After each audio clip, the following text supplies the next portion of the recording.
There comes a moment in every soul's journey when the mask we've worn to survive starts to suffocate us. Carl Jung called it the persona, the character we play to be accepted, applauded, even loved. It's the smile you wear when you're breaking inside, the perfect theology you quote to avoid the troubling mystery, the good Christian costume that keeps you safe in church but small in your soul. The persona is not evil, it's protective, but it's not who you are. And when the spirit begins to whisper, when dreams begin to fracture the image, when anxiety or anger or apathy rises like smoke from something beneath, it may be a holy sign. Your real self is trying to break through. Today, we're not just talking psychology, we're talking about unmasking yourself and surrendering, stepping out of the role and into the real. Because wholeness won't come through being impressive, it comes through being honest. It's time to meet you behind the performance. Let's awake your holy wonder. Stay with me. Welcome to the Christian Jung. I'm Angela Meer. I'm a PhD theology student with 2 advanced degrees in Carl Jung's psychology.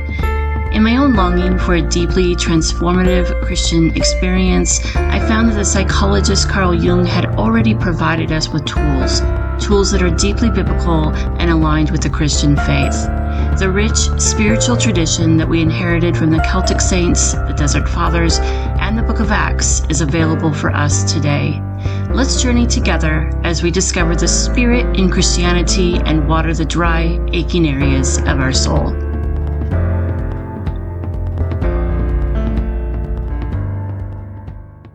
Carl Jung defined the persona as the mask we present to the world, the identity we craft to fit into society, family, church, or culture.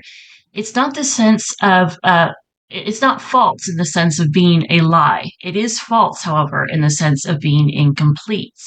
It's the you that performs well at Bible study but collapses in silence at home. The version of you who knows the right answers but longs to ask real questions.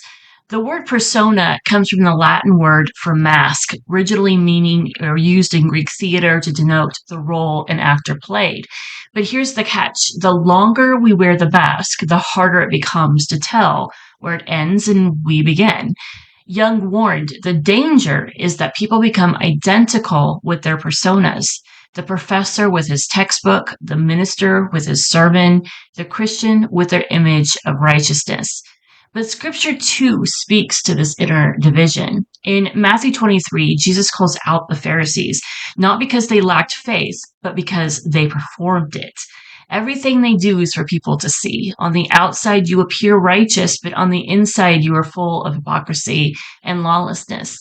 The persona is what keeps us polished. The Spirit, however, wants us whole.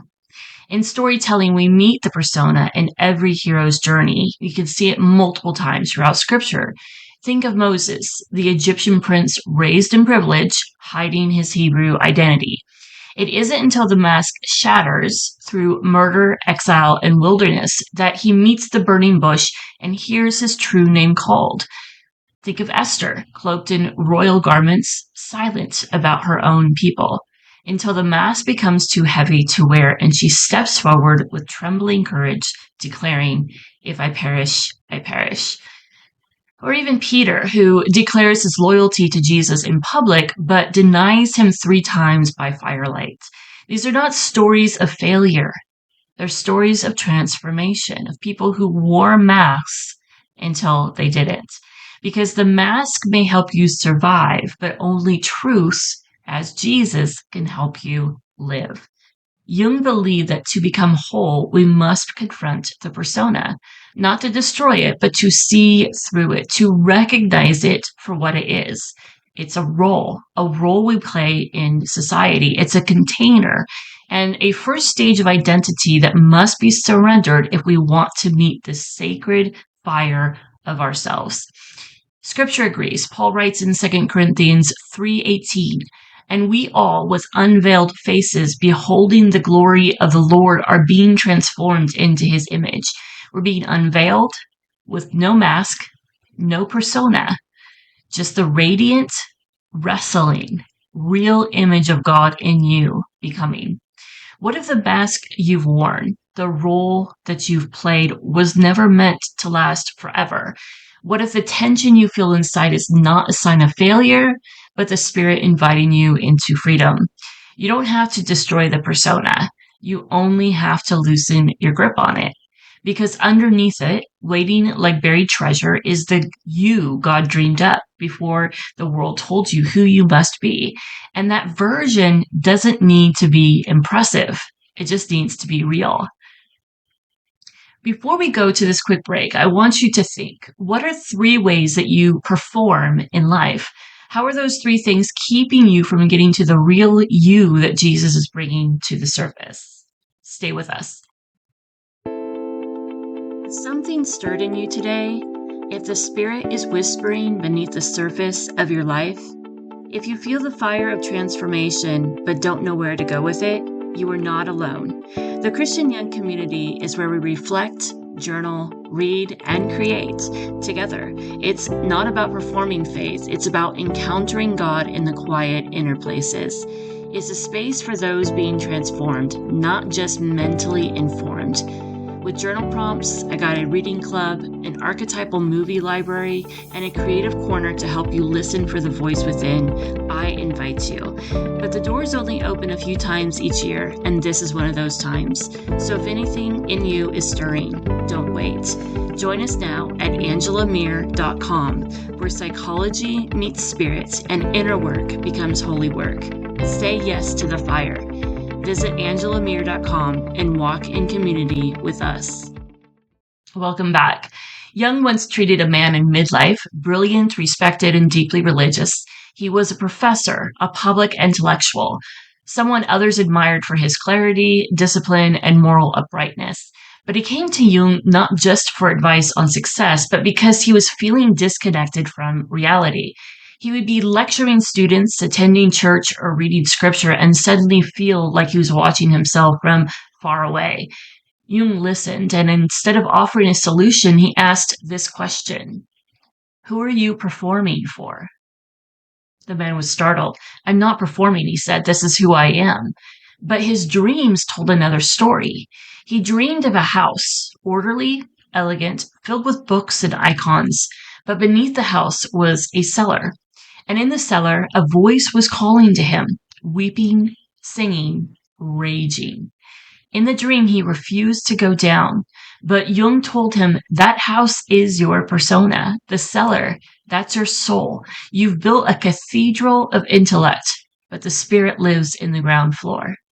Over time, the man began to descend both inwardly and emotionally. He explored music, emotion, and dreams, things he had dismissed as childish or irrational.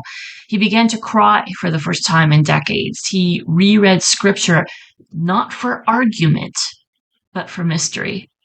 He wrote this in his journal, later shared in Jung's book. I thought I was called to be a teacher of God.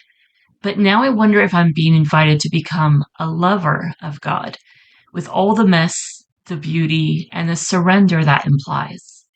He didn't abandon his persona. He simply stopped mistaking it for his identity. Jung said this: the center of our being, which is both divine and deeply human, the imago Dei that lives within us, is waiting to be known. Sometimes the voice of God doesn't thunder from the heavens. Sometimes it sings from the basement.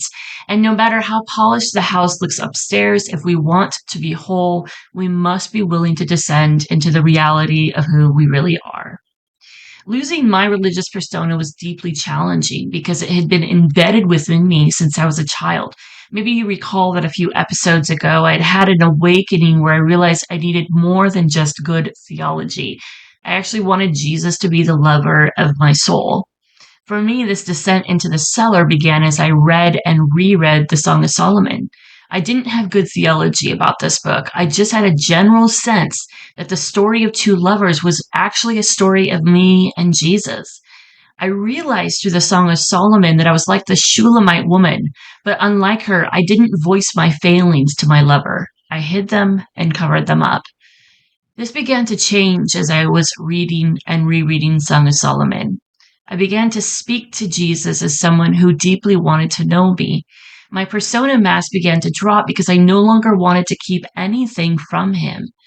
Paul went through something like this too. He said, 3 times I pleaded with the Lord to take it from me. But he said, my grace is sufficient for you, for my power is made perfect in weakness. Therefore, I will boast all the more gladly about my weaknesses, so that Christ's power can may rest on me. That is why, for Christ's sake, I delight in weaknesses, in insults, in hardships, in persecutions, and in difficulties. For when I am weak, then I am strong. In the Christian Jung community, I go deeper into how I actually applied this in real time, how I actually did things to awaken myself out from a persona. You are given in this Christian Jung community all the tools you need to learn to what is awakening within you and to inspire Christian faith into the realm of spirit. Go to angelameer.com to join us. So we don't choose our persona consciously. It begins as a survival instinct. As children, we learn quickly what earns approval and what gets silenced. We shape ourselves to fit the expectations of our family, our church, and our culture. We become good, smart, helpful, quiet, strong. Whatever keeps us safe and loved. In Jungian terms, the persona is adaptive. It's a bridge between the individual and the collective. It helps us function in the world, wear the right face for the right role: parent, pastor, professional, worship leader. The danger isn't that we wear it. The danger is when we forget we're wearing it. In Galatians 1:10, Paul wrestles with this exact tension. He says, am I now trying to win the approval of human beings or of God? If I were still trying to please people, I would not be a servant of Christ. At some point, the persona, once protective, becomes a prison. What begins as survival can end in stagnation. Maybe you're experiencing this in your own life, places where it just doesn't seem as vibrant or alive as it may have been in the past or ever at all. We stop listening to the wild God within us and start performing for the world around us. We curate our faith instead of embodying it. We manage our image instead of revealing our soul. But the Spirit has never been interested in images.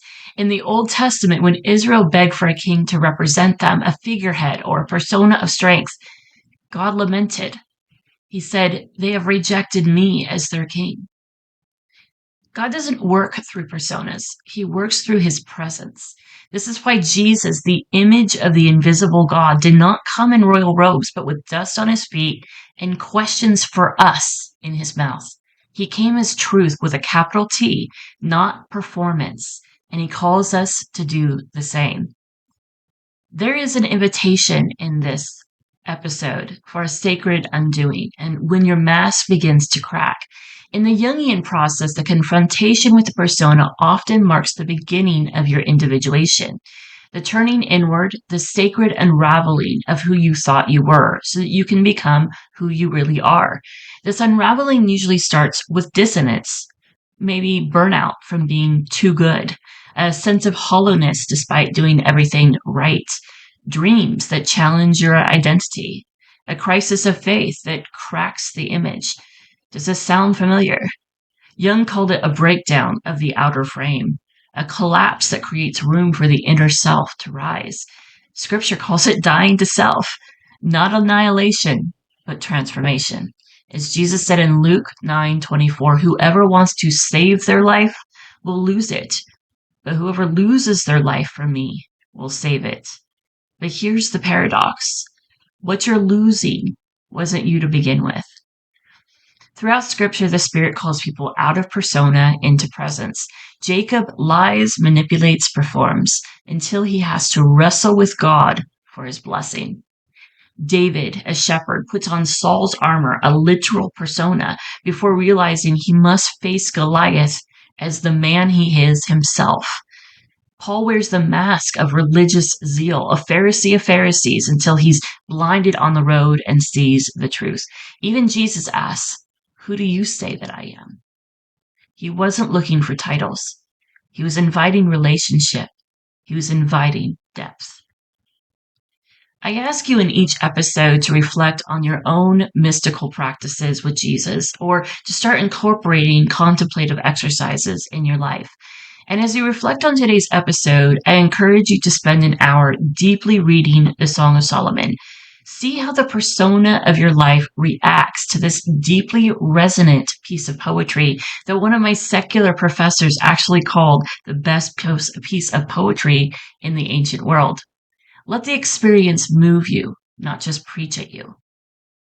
Next episode, we're going to discover why dreams are so vital to understanding our soul and its dance with our Creator. We'll be here every week, diving deeper into the profound union of faith and psychology. Join me again, same time next week, to continue journey toward God as divine spirit. But today, as we end, I encourage you to spend 3 to 5 minutes in quiet reflection. Sit in silence before God. What is He showing you in this moment? As we do that, I'm going to guide you into this closing prayer by St. John of the Cross. O guiding night, O night more lovely than the dawn, O night that has united the lover with his beloved, transforming the beloved in her lover.